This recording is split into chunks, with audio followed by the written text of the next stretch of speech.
الحمد لله رب العالمين، وصلوات الله وسلامه وبركاته على جميع الأنبياء والمرسلين، خصوصا سيدهم وإمامهم والسيد الأولين والآخرين محمد وآله أجمعين من الصحب والأزواج والقرابة والتابعين لهم بإحسان إلى يوم الدين. مسلمانانی بەڕێز و خۆشەویست برایان خوشکان، السلام عليكم ورحمة الله. ئەم ئەڵقەیەمان ئەڵقەی هەژدەیەمە لە بابەتی چاو بە خۆدا گێڕانەوە. ئەم ئەڵقەیەش هەر تەواوکەری مەسەلەی ئەڵقەی پێشوویە لەبارەی زانایانی ئیسلامەوە، لەبارەی میراتگرانی پێغەمبەرەوە صلی الله عليه وسلم و جێگرانی پێغەمبەرەوە و پێغەمبەرانەوە قسە دەکەین. پێغەمبەری خاتەم صلى الله عليه وآله وسلم لفرمايشتي شداد فرمي فإن العلماء ورثة الأنبياء وإن الأنبياء لم يورثوا دينارا ولا درهما وإنما ورثوا العلم فمن أخذه أخذ بحظ وافر. أما سندكي راس درستا پیغمبر ده فرمي عليه الصلاة والسلام زانایان میراتگرانی پیغمبرانن و پێغەمبەرانیش عەلەیهیمو الصەڵات وەسەلام زێڕ و زیویان بە میرات بەجێ نەهێشتووە. کاتی خۆی دوو جۆرە دراو هەبوون، مامەڵەیان لە دنیادا پێکراوە، دیناری زێڕ لەگەڵ دیرهەمی زیو، واتە ئەوەی کە لە زێڕ دروستکراوە پێگوتراوە دینار کە زیاتر لە ڕۆم باو بووە، ئەوەی کە لە زیو دروستکراوە پێگوتراوە دیرهەم و لە زیاتر لە وڵاتی فارس باو بوو، ئەو وڵاتانی کە سەر بەوان بوون. پێغەمبەران زێڕ و زیویان بە میرات بەجێ نەهێشتووە. وإنما ورثوا العلم، پێغەمبەران عەلەیهیمو الصەڵات وەسەلام زانیاریان کردوتە میرات.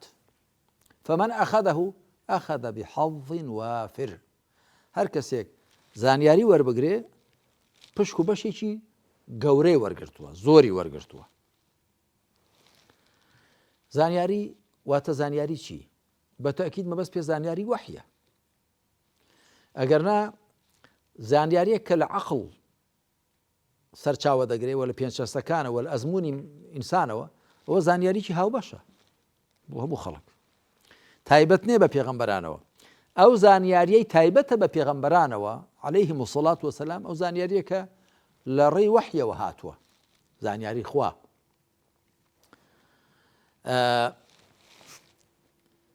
ئایا چ میراتێک لەو میراتە گەورەترە؟ چ بەهرەیەک لەو بەهرەیە گەورەترە کە تۆ زانیاریەک کە خوا دای بەزاندوتە سەر پێغەمبەران عەلەیهیمو الصەڵات وەسەلام بەنسبەت ئێمەوە سەر پێغەمبەری کۆتایی محەممەد صلی الله عليه وسلم، ئەو زانیاریە تۆ بە میراتی بگری، ئەو زانیاریەت پێ ببڕێ، بەتەئکید پشک و بەشێکی زۆر گەورەت پێ بڕاوە. بۆیە دەبێت خۆت زۆر بە بەهرەمەند بزانی، دەبێت خۆت زۆر بە خاوەن بەهرە و بەشی گەورە و چاک بزانی کە تۆ لە دینی خۆیدا شارەزای کردووی، و دەبێت قەدری ئەو نیعمەتەش بزانی، قەدری نیعمەتی علمێک کە لە وەحیەوە سەرچاوە گرتووە بزانی کە هاتووتە لای تۆ.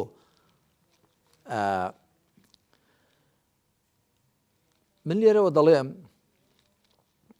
هەموو ئەوانەی کە بە شێوەیەک لە شێوەکان خۆیان بە میراتگری پێغەمبەر دەزانن صلی الله عليه وسلم، هەرچەند میراتی پێغەمبەری خوا تەنیا ئەوە نەبووە وتاربێژی و پێشنوێژی، کە ئێستا مامۆستایەکانی کوردەواری خۆمان زیاتر ئەو دویان هەیە، وتاربێژی و بەتایبەت ڕۆژانی جومعە و هەروەها پێشنوێژی دەکەن بۆ خەڵک. دەزانم شتی دیکەش هەر دەکەن، ژم و زۆڵ و چالاکی دیکەشیان هەیە، بەڵام بەستم ئەوەیە کە باسی میراتگری پێغەمبەر دەکرێ عەلەیهی سەڵات وەسەلام، ئەو میراتەی پێغەمبەری خوا بەجێ هێشتووە، قورئانە و سوننەتە. ئایا تەنیا وتاردانی سەر مینبەری تێدایە و پێشنوێژی نێو میحرابی تێدایە؟ بەتەئکید نەخێر. پێغەمبەری خاتەم صلی الله عليه وسلم قورئانی بە میرات بۆ بەجێ هێشتووین و ڕێبازەکەی خۆی بە میرات بۆ بەجێ هێشتووین. قورئان و سوننەت هەموو ئیسلامەتین. ئیسلام دوو سەرچاوی ڕوون و بێچەند و چوونی هەن، قورئان و ڕێبازی پێغەمبەر عەلەیهی سەڵات وەسەلام، کە ڕێبازەکەی پێغەمبەری صلی الله عليه وسلم هەر نێوەڕۆک و جەوهەر و کاکڵەکەی هەر بریتێ لە قورئان، ئەویش هەر جێبەجێکردن و تەطبیقکردنی قورئان لەسەر ئەرزی واقع.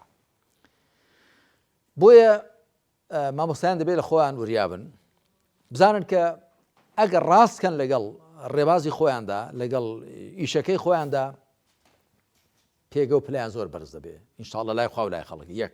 دوو، و دەبێت وریاش بن پیان وانە بێت کە بە پێشنوێژیکردنێک و وتاردانێک میراتەکەی پێغەمبەریان پاراستووە عەلەیهی سەڵات وەسەلام. دەبێت چاو بە خۆدا بگێڕنەوە. میراتی پێغەمبەر صلی الله علیه وسلم هەر ئەوەندە بووە. میراتی پێغەمبەر ئەو قورئان و سونەتەیە کە باسی هەموو شتێک دەکات بۆ کۆمەڵگا. باسی ئەوە دەکات تاک، خێزان، کۆمەڵگا، خزمان، شار، وڵات، ئیدارەدانی وڵات، ئابووری، سیاسی، ئیدارە، باسی لایەنی ئەخلاقی، لایەنی خێزانی، باریکەسێتی، باسی لایەنی ڕوحی، ئیمانی، فیکری، باسی هەموو کایەکانی ژیان دەکات. کەواتە مامۆستایان دەبێ بزانن بەرامبەر بە هەموو میراتەکەی پێغەمبەر صلی الله علیه و سلم بەرپرسیارن و دەبێ هەموو میراتەکەی پێغەمبەری خوا عەلەیهی سەڵات وەسەلام بپارێزن.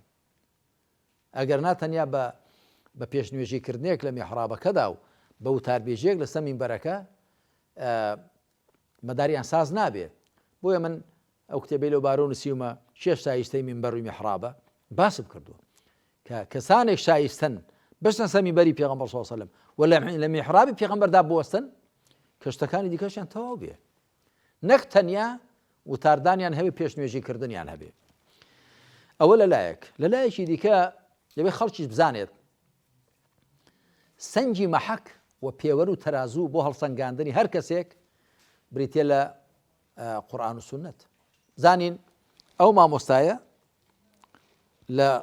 بە پێوەری قورئان و سونەت چەندە، کێشی چەندە، چەندی لێ دێتەوە، چەندی لێ دەمێنێتەوە کە بیخێت پێوەری قورئان و تەرازووی قورئان و سونەتەوە چەندە، ئەوەندە نرخ و بەهایەکەیەتی.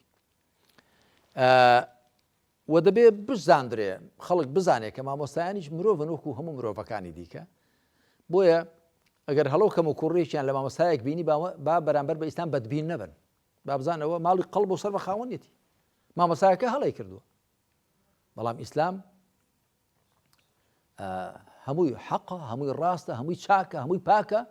بەڵام جارێ مسلمان جا چ لە بەرجی مامۆستایەتیدا بێت چ لە بەرگێکی دیکەدا بێ، جاری وایە لەگەڵ ئاین و بەرنامەکەیدا ڕاست ناکە، لا دەدا، تووشی تاوان دەبێت، تووشی غەڵەت و پەڵەت دەبێت. با بزانێت کە ماڵی قەڵب سەر بە خاوەنێتی ئیسلامی پێ تۆمەتبار و تاوانبار نەکا. شتێکی دی بەنسبەت مامۆستایان و مامەڵە لەگەڵیاندا ئەوەیە کە زانایان بنچینەی چەنداناوە زۆر جوانە، دەڵێ ئەقوال العولەماء یستەدەل لەها ولا یستەدەل بها. قسەی زانایان بەڵگەی لەسەر دەهێنرێتەوە، بە بەڵگە ناهێنرێتەوە. من زۆر جار قسە دەکەم لەگەڵ هەندێک کەس بەس قسەی زانایان ڕیز دەکا. باشە ڕێزمان بۆ زانایان هەیە، قسەکانیان بە بەڵگە بێنەوە بەڵام قسەی زانایان بە بەڵگە ناشێ. ناکرێ بڵێ فڵان شتە حەڵاڵە بۆ فڵان زانابای گوتووە. نا، فڵان شتە حەڵاڵە یا حەرامە بەڵێ فڵان زاناوی گوتووە جا ئەو زانایە بەڵگەی چییە؟ قسەی زانایان بەڵگەی لەسەر دەهێنرێتەوە، بە بەڵگە ناهێنرێتەوە. بۆ؟ چونکە ئەوەی بۆ ئێمە مولزیم و پابەندکەرە تەنیا وەحی خوایە. وەحی خوش لە قورئان و سونەتدا بەرجەستەیە. ئەوی دیکە هەمووی تێگەیشتنە لە وەحی، جاری وا لە تێگەیشتەکەدا پێکاوێتی، جاریەوە نەیپێکاوە. دەبێت لەوە وریابین. و ئەگەر بشمانەوێت خۆمان لە ئیسلام تێبگەین، لە قورئان و سونەت تێبگەین، دەبێت خۆمان ڕاستەوخۆ لە قورئان و سونەت هەوڵ دەین بچینە قوڵایەکەیانەوە، نەک تەنیا بە دووبارەکردنەوەی تووتیانەی هەندێک کەس یا هەندێک زانالی هەندێک کتێب و نامیلکە لێ مەشرەبێکی دیاری کراو لە خەتێکی دیاری کراودا بە باریکەڕەیەکدا بەوەندە نابێ ئیکتیفا بکرێ کە هەر گوێ لە قسەی زانایانیش دەگری، بۆ خۆت توانات نییە تەماشای قورئان و سونەتکەی، گوێ لە قسەی هەمووان بگرە، گوێ لە قسەی زۆرێکیان بگرە. ئێستا کەسێک کە نەساخە دەچێت بۆ لای پزیشک، هەر یەکسەر خۆی تەسلیمی پزیشک ناکا هەر لە ڕێوە، بەڵکو لە هیچ کەس دەپرسێ، لە هیچ کەس دەپرسێ، لە هیچ کەس دەپرسێ. ئەگەر لێزان بێ دەبێ وا بکە. بۆ؟ چونکە ئەو پزیشکە ڕەنگەوی دیکە ئەزمووی لەوە زیاتر بێ، ڕەنگەوی شارەزایی لەوە زیاتر بێ، لەوانە ئەوە نەی پێکابێ. چەند جارمان بینیوە خەڵک بە هەڵا عەمەلیات کراوە، بینیومانە بە هەڵا عەمەلیات کراوە، گە پرسی سێ چوار دکتۆری کردبایە چاکتر دەگەیشتە حەق. بۆیە من لێرە ئامۆژگاری هەر کەسێک دەکەم کە با تەنیا خۆی ڕادەستی قسەی کەسێک نەکە، جایوە هەر عالیمیش نییە، لە بەرجی زانایاندایە حکمی جیازیا بەسەر خەڵکدا دابەش دەکا، ئەوە بۆ بەهەشتێ، ئەوە بۆ جەهەنەمێ، ئەوە وایە، ئەوە وایە، و کێ و سوڵتەی بە تۆ داوە، هەر ئەوەت بۆ خۆی بەڵگەیە لەسەر نەزانیت کە تو ئاوا لە ئومەتی محەممەد عەلەیهی سەڵات وەسەلام بۆ خۆ کەوتووی بەسەر بەهەشت و جەهەنەماندا دابەشیان دەکەی، لحال ذا كزانان إسلام قتوانا ولا ننزل أحدا منهم جنة ولا نارا. أما قصي بيشيني شاك معنا هيش كام لأمتي محمد عليه الصلاة والسلام لبهشت الزهندم دانا بزينين مگر كسك آياتي چي لسر بيك وبهشتيا وكو هاولاني برزي پیغمبر صلى الله عليه وسلم بقشتي ياخد هندي لهاولان بتايبت كبيغمبر عليه الصلاة والسلام مجدي بهشتي بيداون ياخد كسك آياتي لسر بيك أبو لهب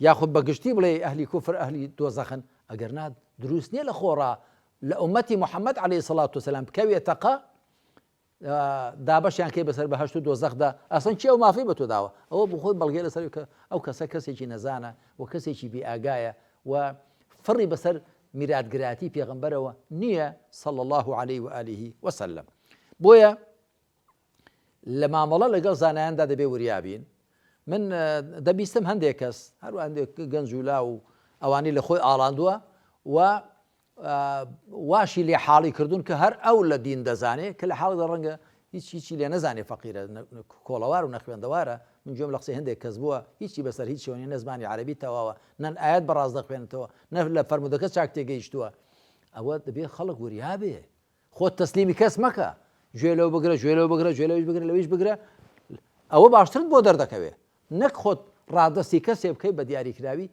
جات شز كسي شي زيندو بس كسي شي مردو به ياخذ تنيا كومالك كتابك بخوينيوا وكو بيشر باسم كرد من كاتب خوي كتابي زاناني اسلام تشينو شلون نسيبو ايش قلتي والله ما وصل رخنم اويا يا او رخنيان اللي قلت انا شلون ابو حامد غزالي ابن تيميه العز بن عبد السلام النووي سيد قطب ابو الاعلى مودودي سعيد نورسي الشيخ امجد زهاي جاوانا اوانا كوابيكا وجنجاون قلت منا اوي مركردو ما اور راسته زاناني اسلام همو اوانا جیاوازی مشربه کانیان بجیاوازی رنگ دنگ کانیان بجیاوازی بوشونه کانیان بجیاوازی چاخو سردم کانیان للراسی دا دبی تو رز له مزانانی اسلام بگریر کامیان بپی خوی و خود تسلیمی هیچ کامی چانه کی بتنیا اوی خودی تسلیم دکی با برهایی تنیا پیغمبری خواه علیه الصلاة والسلام ولا دوای پیغمبری خواش برجی چی البته کمتر خلیفه راشد کان خوالیان رازی بیویش لبروکه او کته هاولان لەگەڵیان بوون و زۆر شت کۆڕای لەسەر دروست بوو و هاوڵان ئامادە بوون و ئەگەر کەسێک هەڵەیەکەم و کوڕێکی ببێ بۆیان ڕوون کردوتەوە ئەگەر نابێ خۆت تەسلیمی هیچ کەسێ بکەی هیچ زانایە بکەی کە ئەگەر زاناش بێت چه جای کە هەروە کەسێک بێ لەو گۆڕە هەڵتۆقی بێت و شتێکی وای پێ نەبێ لە شارەزایی لە قورئان و سونەت و شەریعەت و لە خۆڕە دەستی کرد بێ فتوادان ئەو بەتەکید هەر کەسێک شوێنی کەوێ خۆشی ئەویش بە هیلاک دەچێ و أو كشوني شكوى جمراي دكا وحديث كذا فرمي فأفتوا بغير علم فضلوا وأضلوا خوش يعني جمران وخلشيش جمرا دكان خوي برجار زاناني باش من زياتر بو برخصيني وتوفيق مام داكا هميشه اللي قال زاناني راسن وراس وساق دابين وتوفيق مام داكا خو ما رادس يقسي هيش كسيك نكين برهاي بيجله بيغمبري خاتم صلى الله عليه وآله وسلم نرجع كوتاي بعلقي هجديم دينين وصلى الله على محمد وعلى آله وصحبه أجمعين.